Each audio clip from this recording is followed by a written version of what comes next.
Mon nom est Philippe Van Parijs, je suis philosophe. Il y a deux grandes questions que je voudrais poser à Newbie.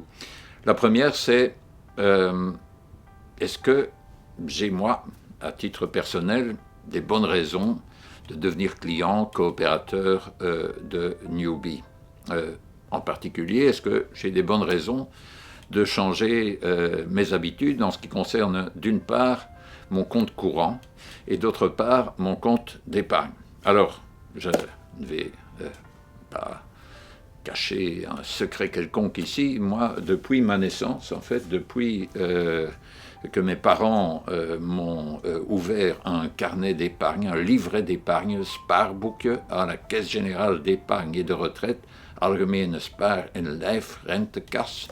Depuis lors, je suis toujours resté fidèle à cette même institution. Mais elle-même n'est pas restée fidèle à elle-même, puisque la CGER, comme ça s'appelait, a été rachetée par Fortis, et puis Fortis acheté par BNP Paribas.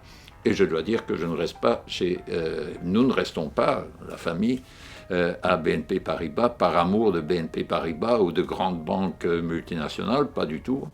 Donc, ma première question, c'est, quelles pourraient être mes raisons alors de changer mes habitudes et de changer la localisation tant de mon compte courant que de mon épargne. Et puis j'ai une deuxième question qui est plus générale, c'est au fond qu'est-ce qu'on attend d'une banque aujourd'hui? Les banques, de manière générale, jouent un rôle extrêmement précieux en collectant l'épargne et puis en l'investissant d'une manière qu'on espère judicieuse. Donc il y a une dimension de soutenabilité dans le temps, il y a une dimension de respect d'un certain nombre de critères éthiques qui parfois coïncident avec les critères légaux, mais qui vont souvent et qui doivent aller au-delà des critères strictement légaux. Donc ce qu'on attend d'une banque, c'est l'intégrité en ce sens, la satisfaction d'exigences éthiques, de multiples sens, et d'autre part une stabilité qui exige une rentabilité suffisante et durable.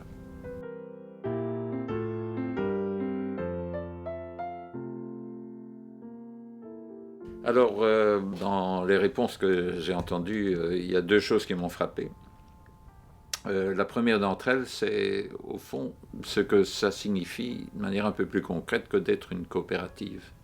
Alors, ça veut dire effectivement qu'il n'y a pas de distinction entre le propriétaire, en quelque sorte, et le client.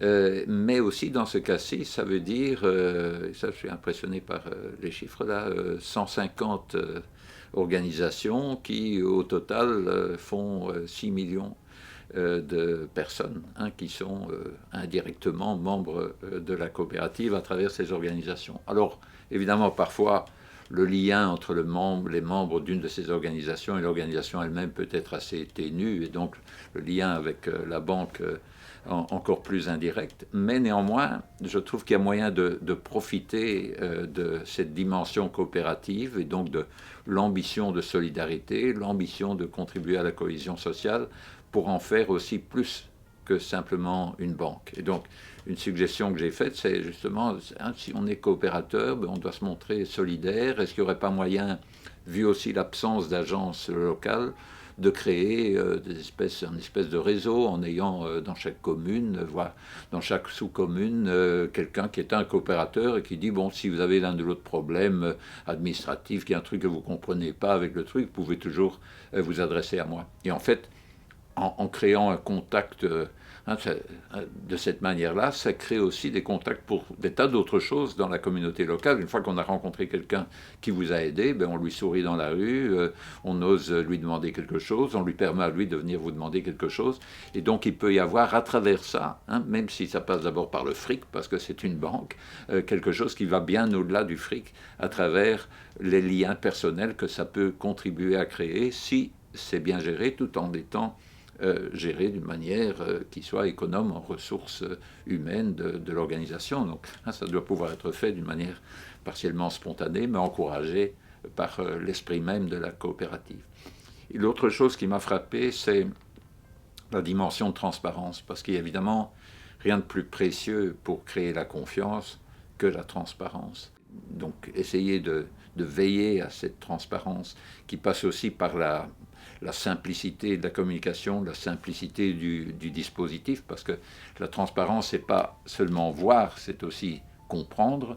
Donc il faut que la manière de fonctionner de la banque soit suffisamment intelligible. Et donc, pour moi, c'est une chose extrêmement importante et de nouveau, une chose pour laquelle une coopérative a des atouts particuliers. C'est-à-dire si on ne pourra pas trop rapidement se retrancher derrière un secret, parce que ça, c'est l'affaire des propriétaires de l'entreprise, et que les propriétaires, c'est les coopérateurs, et donc l'ensemble des coopérateurs clients ont droit à avoir certaines informations, y compris des informations qui parfois pourront être embarrassantes ou gênantes dans la concurrence avec d'autres banques, ou etc.